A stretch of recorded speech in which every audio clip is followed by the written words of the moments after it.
hari ini masih ada pemuda-pemudi Dayak mengkonsolidasikan diri. Kita ini perwakilan masyarakat Dayak Rumput yang dari gunung, yang dari kampung, yang dari desa, dari pedalaman, dari hutan. Menolakkan mendatangkan warga transmigrasi baru dari luar Kalteng, yaitu karena selama ini pelaksanaan transmigrasi baru dirasakan sebagai bentuk ketidakadilan bagi masyarakat Dayak.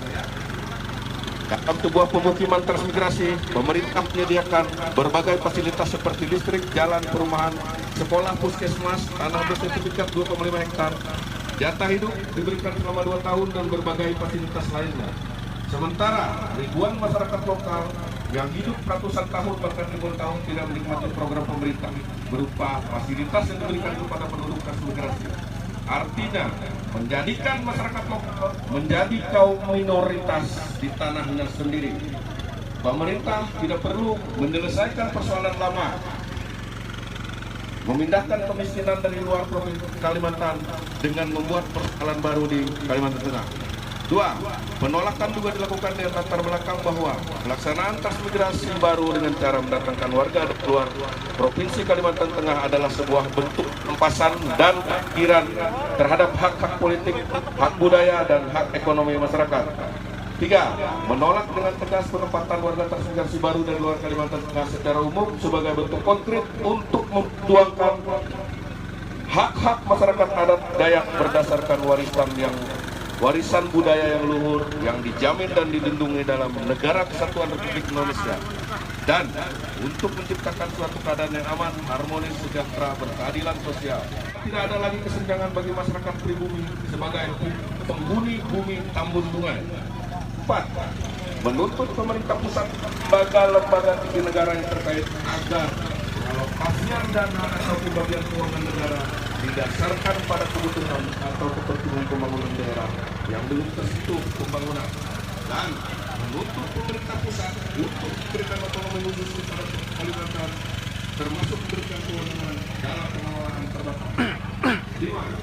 Mendesak pemerintah pusat dan daerah untuk segera melakukan perencanaan terhadap pelaksanaan program revitalisasi dan intensifikasi kawasan transmigrasi yang mubazir dan terbengkalai di Provinsi Kalimantan Tengah sebagai kawasan penyangga putet di Kabupaten Pulang Pisau dan Kabupaten Kapuas secara terpadu.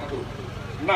Menuntut adanya transparansi pelaksanaan program Putestet dari pemerintah pusat dan pemerintah daerah serta pelibatan masyarakat Dayak sebagai tenaga pengawas, tenaga lapangan, tenaga teknis, dan tenaga ahli dalam program strategis nasional yang dilaksanakan di Kabupaten Pulang Pisau dan Kabupaten Kapuas, Provinsi Kalimantan Tengah. Hal ini agar meyakinkan masyarakat Dayak bahwa negara hadir dan program telah berjalan sangat baik serta mampu memberdayakan, mensejahterakan, dan meningkatkan sumber daya masyarakat lokal.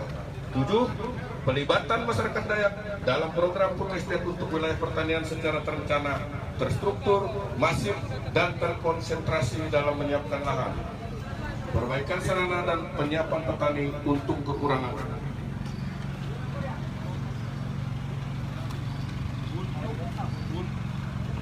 Untuk kekurangan petani, kami mendesak tidak perlu didatangkan dari luar Provinsi Kalimantan Tengah melalui program transmigrasi. Selanjutnya, untuk konsep Putestet atau risk estate diharapkan untuk tidak membuka lahan pertanian baru. Palangkaraya, 31 Agustus 2020. Koordinator aksi Yusuf Proni Hunjunuke. Juru bicara aksi Ingkit Japer. Terima kasih, Pak. Minum dulu, Pak, haus.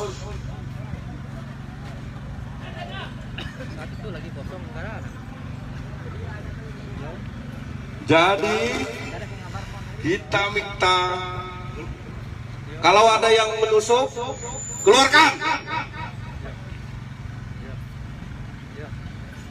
Jadi kami akan menyampaikan pernyataan sikap dan rekomendasi kami ini, Pak. Dan kami minta untuk diterima dan diperjuangkan sampai ke pemerintah pusat, Pak. Pangan nasional di Kalimantan Tengah, tepatnya di Kapuas dan Pulang Pisau. Sekian ribu hektar akan digarap ke sana. Kami minta kepada pemerintah, lagi-lagi Kampung Arek sudah kami sampaikan, harus orang Dayak dilibatkan di situ menjadi pekerjanya. Harus diakomodir orang Dayak. Jangan menganggap orang Dayak ini bodoh semua. Menganggap orang Dayak itu malas, tidak disiplin. Sudah tidak zaman seperti itu. Orang Dayak itu banyak profesor, doktor, insinyur, sarjana, lulusan SMA. Siap bekerja. Data dari Badan Pusat Statistik Kalimantan Tengah, ada kurang lebih 50.000 pengangguran di Kalteng ini. Ya, kurang lebih 50.000 pengangguran. Pencari kerja. Kenapa tidak kami saja yang diakomodir di situ? Ini protes kami. Kami meminta agar pemerintah memperhatikan orang Dayak sebagai pribumi asli sini. Bukan kami rasis, bukan tidak nasionalis. Yusuf Roni ini ada anak ideologis Bung Karno. Saya yang mendirikan Gerakan Massa Nasional Indonesia di Palangkaraya ini. GMNI itu adalah anak ideologis Bung Karno. Bung Karno ketika jadi presiden bersama Ciliribut mendirikan Kalteng dan Palangkaraya ini. Itu teguhnya di situ. Tidak ada dalam benak Bung Karno untuk mendatang ke pangan nasional di Kalimantan Tengah, tepatnya di Kapuas dan Pulau Besau. Sekian ribu hektar akan digarap di sana. Kami minta kepada pemerintah, lagi-lagi kamu kemarin sudah kami sampaikan, harus orang Dayak dilibatkan di situ menjadi pekerjanya. Harus diakomodir orang Dayak. Jangan menganggap orang Dayak ini bodoh semua. Menganggap orang Dayak itu malas, tidak disiplin. Sudah tidak zaman seperti itu. Orang Dayak itu banyak profesor, doktor, insinyur, sarjana, lulusan SMA. Siap bekerja.